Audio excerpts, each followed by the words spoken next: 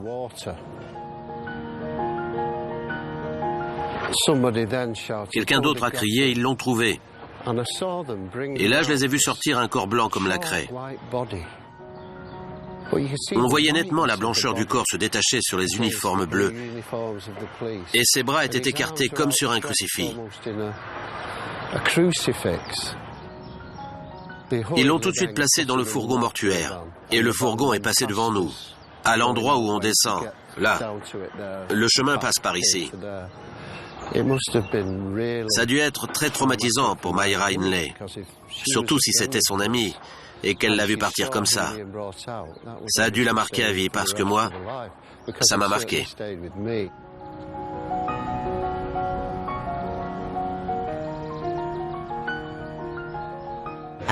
Après ça, elle s'est renfermée sur elle-même.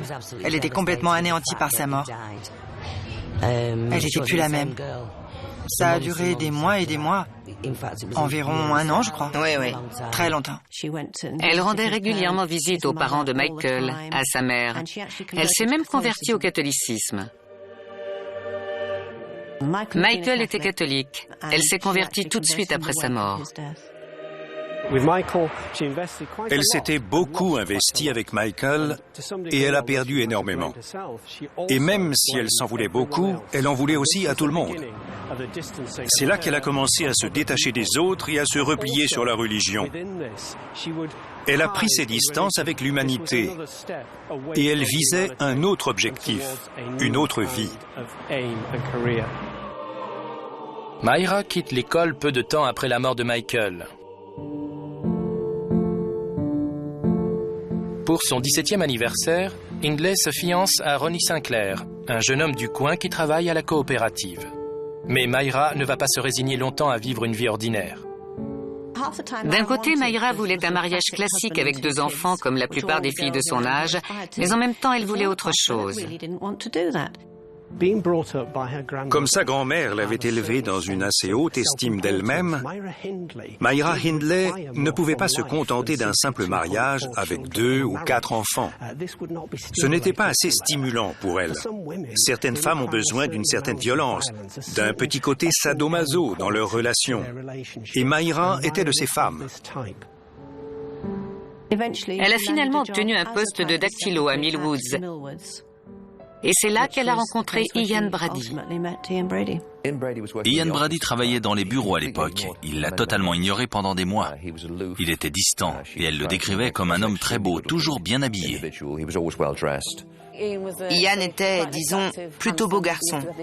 Il avait une grosse moto sur laquelle tous les gosses voulaient aller faire un tour, ou qu'on voulait simplement regarder. On était tous hypnotisés. On n'était plus soi-même. Il n'y avait pas beaucoup de motos à Gorton à l'époque. Elle est très vite devenue fascinée par lui. Et l'exemple criant, c'est qu'elle gardait un journal intime comme une gamine dans lequel elle écrivait « Il m'a regardé aujourd'hui. Ian m'a parlé aujourd'hui. Ian est de mauvaise humeur aujourd'hui. Il ne m'a pas regardé aujourd'hui. Il m'a regardé aujourd'hui. Est-ce qu'il va m'emmener en week-end ?»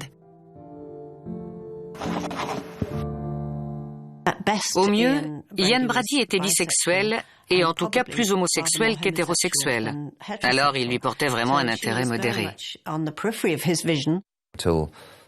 Jusqu'à cette fameuse soirée de Noël où ils se sont mis ensemble et ils sont devenus une entité. C'est à ce moment-là qu'il a commencé à l'endoctriner avec ses préférences politiques, sexuelles et autres. Lors de cette première soirée, Brady l'emmène voir les procès de Nuremberg.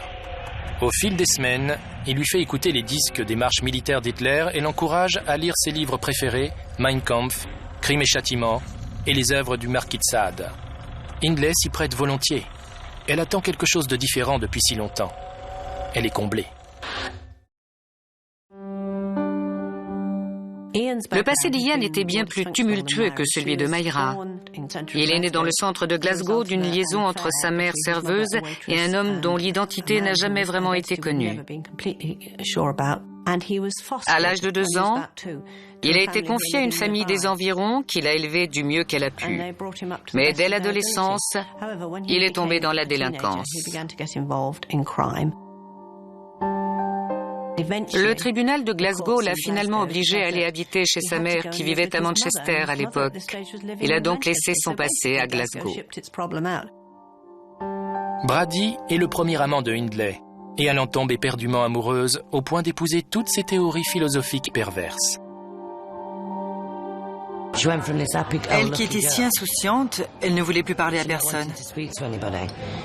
Elle ne voulait plus voir personne. Quand on lui criait « Tati Maïra », on appelait tout le monde Tati, elle nous ignorait complètement. Elle s'est pliée à ses pratiques sadomasochistes. Il n'avait pas un appétit sexuel normal.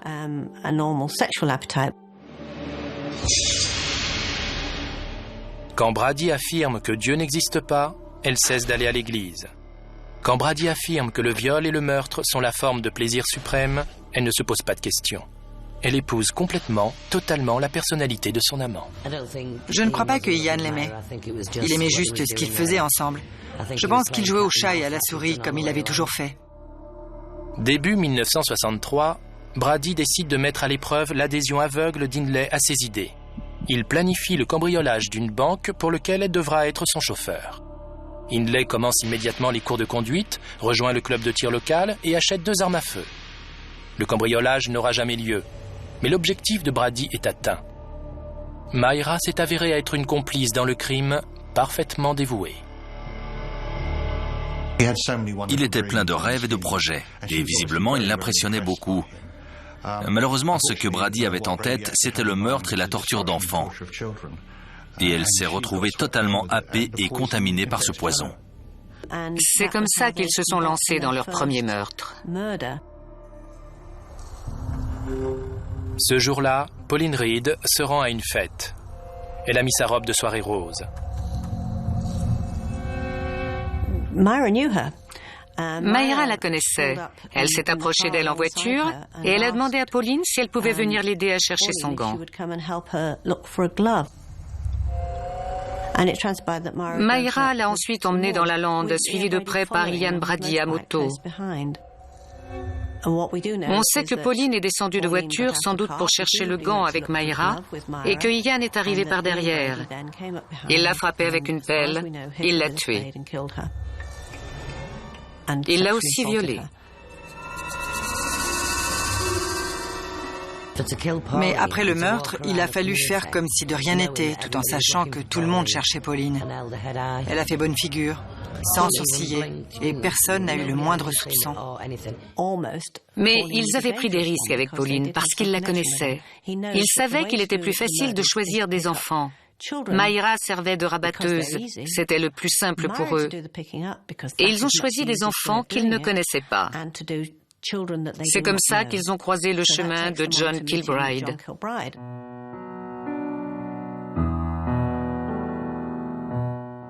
John était l'aîné. Il avait 12 ans quand il a disparu.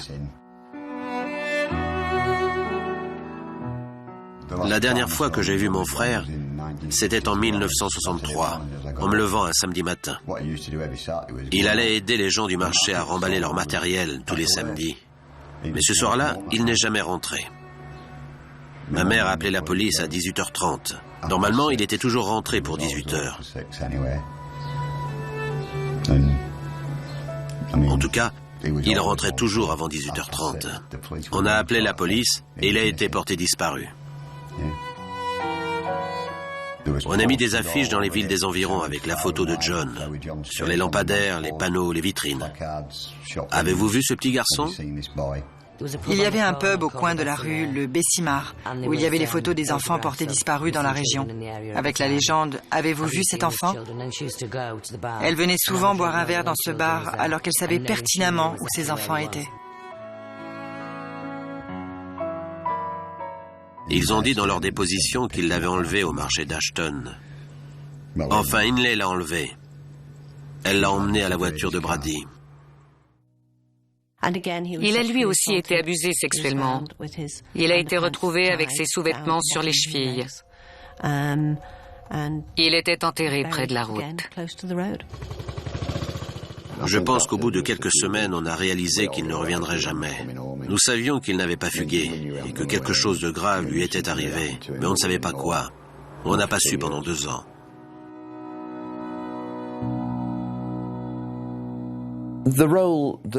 Myra Hindley servait toujours à établir le premier contact avec l'enfant. Parfois, elle agissait sans Brady qui arrivait plus tard. Parfois, Brady était derrière elle en moto et il lui faisait des appels de phare pour lui indiquer une victime potentielle. Elle s'arrêtait alors pour lui parler. Mon fils a disparu le 16 juin 1964. Leur méthode d'enlèvement et de meurtre fonctionne. Myra et Ian vont bientôt pouvoir la rôder. 6 mois plus tard, ils jettent leur dévolu sur Keith Bennett, 12 ans. Il était allé chez ses grands-parents, ou plutôt il devait y aller, mais il n'y est jamais arrivé. Il a descendu la rue Blinshore West, il a traversé Stockport Road et il est passé par une petite rue. Il était en haut de la rue quand elle l'a vu. Elle l'a donc abordé et elle l'a emmené avec elle. Il est monté dans la voiture sans faire de vagues parce qu'il était persuadé de rendre service.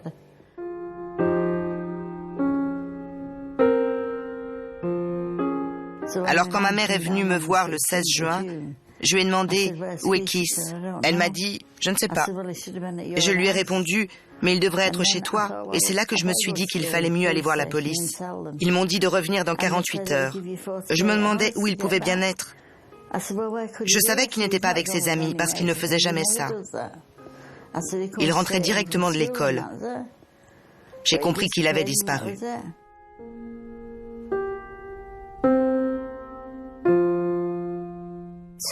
Deux mois plus tard, des policiers sont venus me montrer la photo de Brady et Hindley. Ils m'ont dit qu'il était possible que ces 2 individus aient un lien avec l'enlèvement de Keith. Il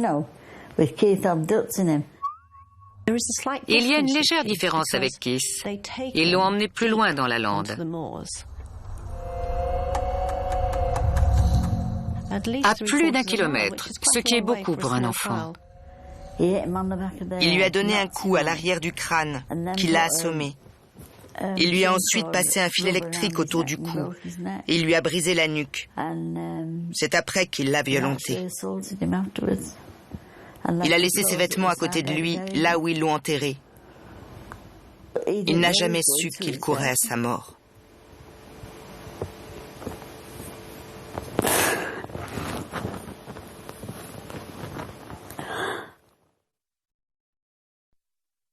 À cette époque, Ian vivait avec Myra chez la grand-mère de la jeune femme, à Attersley, une ville satellite de Manchester. Quand ils ont emménagé, ils ont fait forte impression sur leurs voisins parce que Ian a pris en main le jardin et l'aménagement de la maison. L'expression « jeune cadre dynamique » n'existait pas encore, mais elle aurait pu parfaitement désigner ce jeune couple volontaire. 6 mois s'écoulent avant que le couple décide de frapper à nouveau. La 4e victime était Leslie Ann Donnay, une jeune fille enlevée dans une fête foraine à Manchester, que Myra a une fois de plus convaincue de monter en voiture avant de la ramener chez eux. Ce meurtre est différent des autres parce qu'ils l'ont ramenée à Attersley. Jusque-là, ils n'avaient pas eu le temps de torturer leurs victimes, de les prendre en photo ou de les enregistrer. Mais là, ils ont pu lui infliger tout ça et ils l'ont entre autres enregistré. C'est une des choses les plus choquantes qu'il soit donné d'entendre. Et c'est aussi ça qui a permis de condamner Myra Hindley. On entend sa voix dire à la petite fille de se calmer parce qu'elle était évidemment affolée. Elle a expliqué qu'elle avait peur que les voisins entendent les cris de la fillette. C'était tout ce qui l'inquiétait à ce moment-là. Leslie Ann Donnell la suppliait. Elle appelait sa mère encore et encore, comme si en sollicitant l'instinct maternel de Myra, elle pouvait échapper aux actes horribles qu'elle subissait. Mais Myra l'a bâillonnée. Elle l'a bâillonnée serrée. Nous ne savons pas exactement ce qu'elle a subi. Myra prétend qu'elle n'a pas été violée. C'est sans doute faux. Le lendemain, ils sont allés l'enterrer dans la lande.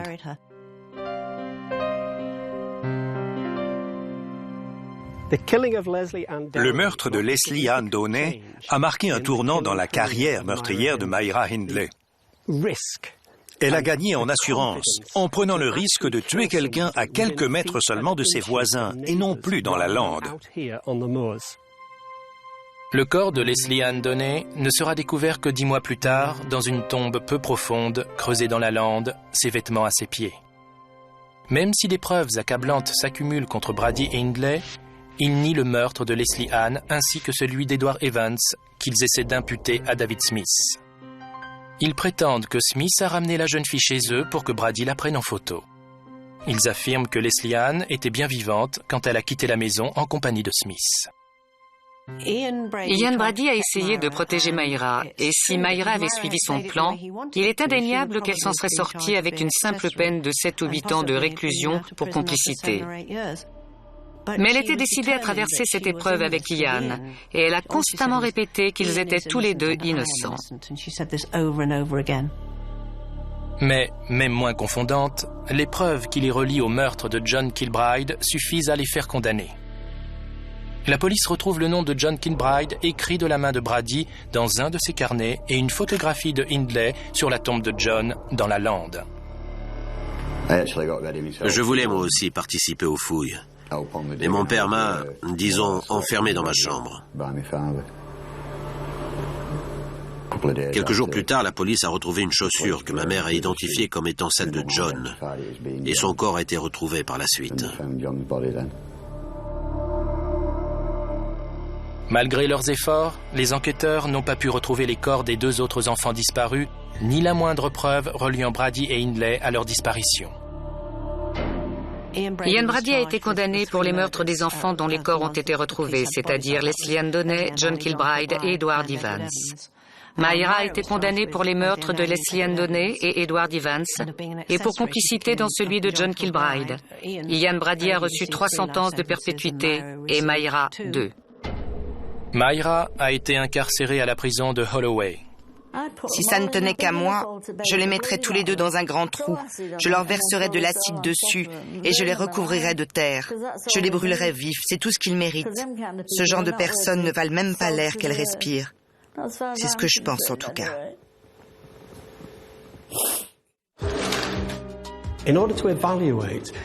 Pour évaluer le degré d'influence de Ian Brady sur le comportement criminel de Myra Hindley, il faut étudier la période où ils ont été séparés. L'attitude de Myra déterminera si Brady a été l'élément déclencheur ou si Myra Hindley était une tueuse née. L'influence de Ian Brady sur Myra Hindley se fait encore sentir dans les premières années de leur détention. Ils s'écrivent régulièrement et demandent même l'autorisation de se marier. Pourtant, un fossé s'installe peu à peu entre eux et se creuse progressivement, en particulier parce qu'ils ne réagissent pas de la même manière à l'incarcération. Brady a vite accepté sa sentence et il s'est rapidement fait à la vie en prison, tandis qu'Hindley a continué à clamer son innocence en accusant Brady et Smith. Myra Hindley a dit qu'elle n'avait pas participé au meurtre, si ce n'est verbalement, au moment de rabattre les enfants pour Ian Brady. Mais on l'entend clairement sur un enregistrement demander à Leslie Ann Donnell de se taire, pendant que Brady lui inflige Dieu sait quoi.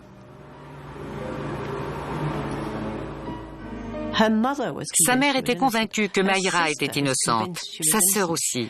Tout son entourage était convaincu par Myra que Myra avait été trompée par Brady.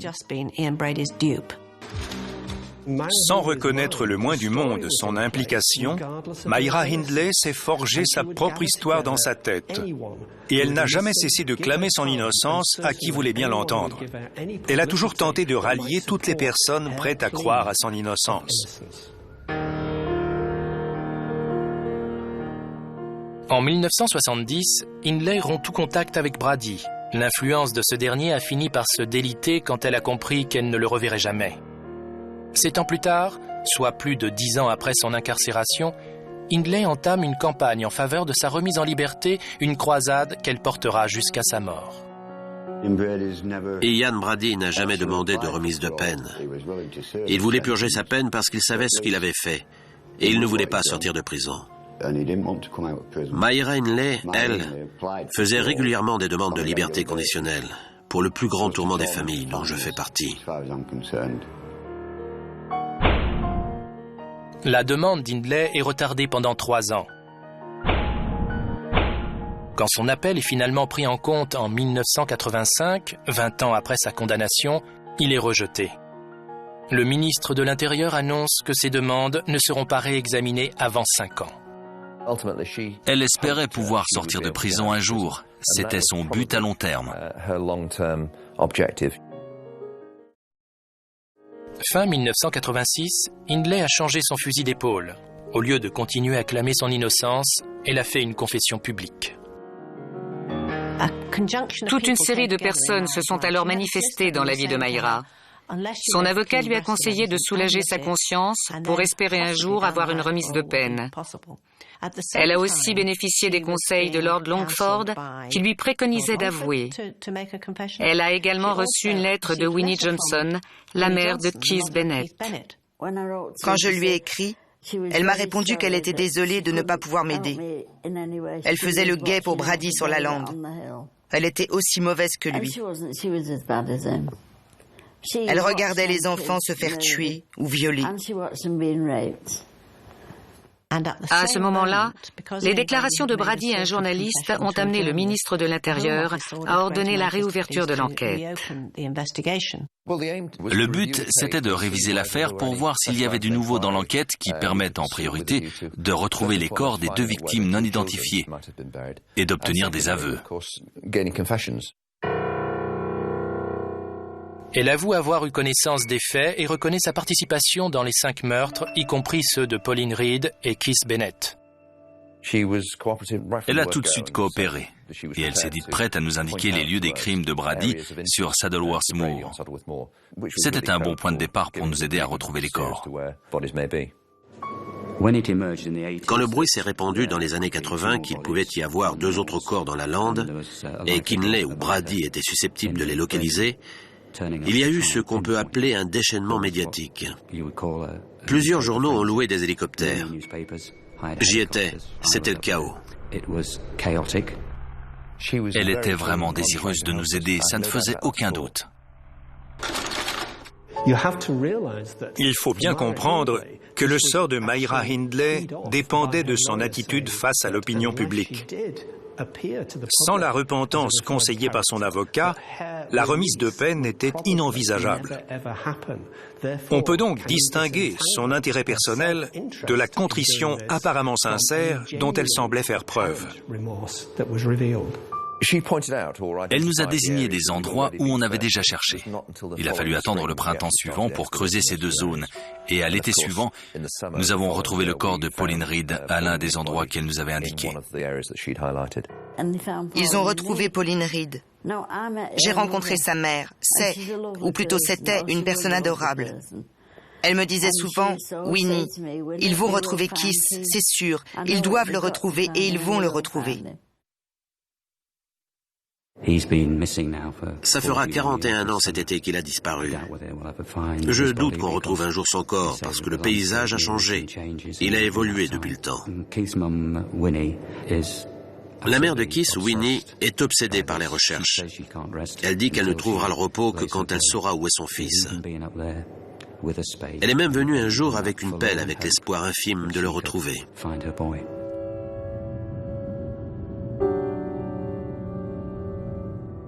J'aime cet endroit parce que je sais que Keith est là et qu'il veille sur moi. Sinon, je ne viendrai pas ici.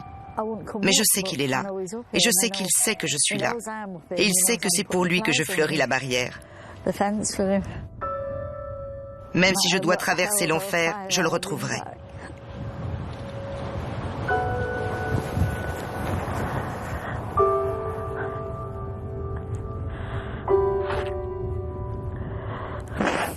Il n'aurait jamais dû se retrouver ici.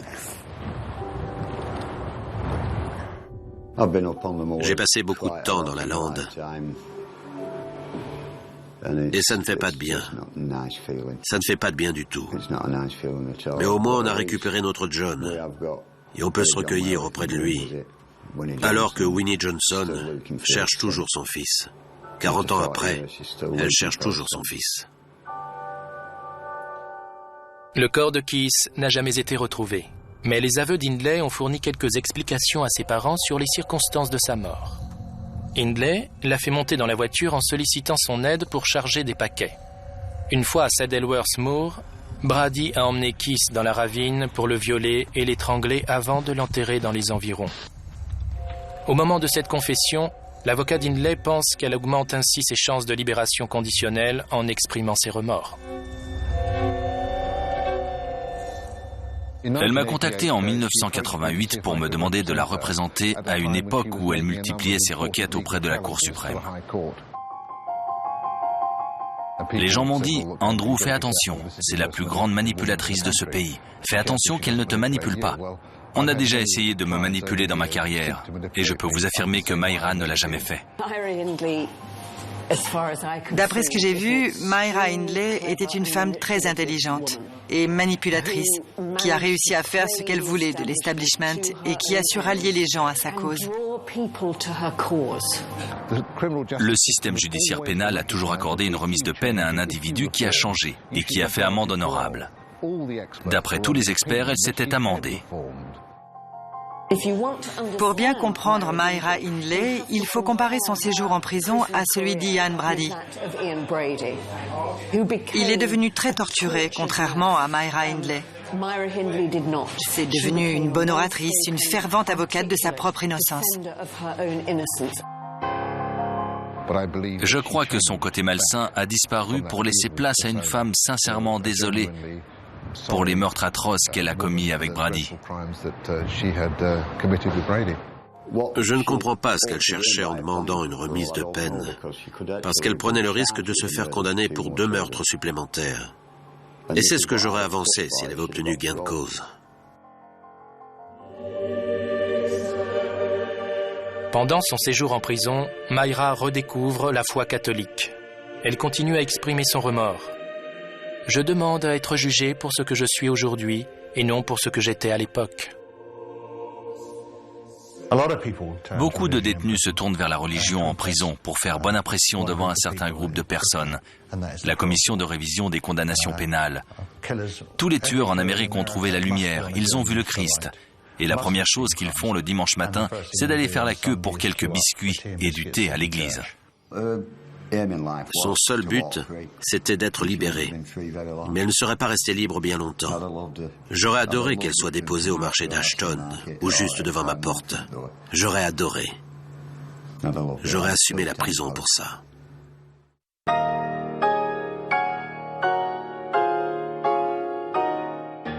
Je reste persuadée que si Myra Hindley n'avait pas rencontré Ian Brady, elle n'aurait jamais pris part à un meurtre.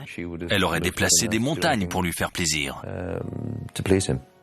On peut appeler ça une histoire d'amour tragique, mais je ne crois pas qu'on puisse employer le mot amour ici. Pas quand on sait ce qu'ils ont fait.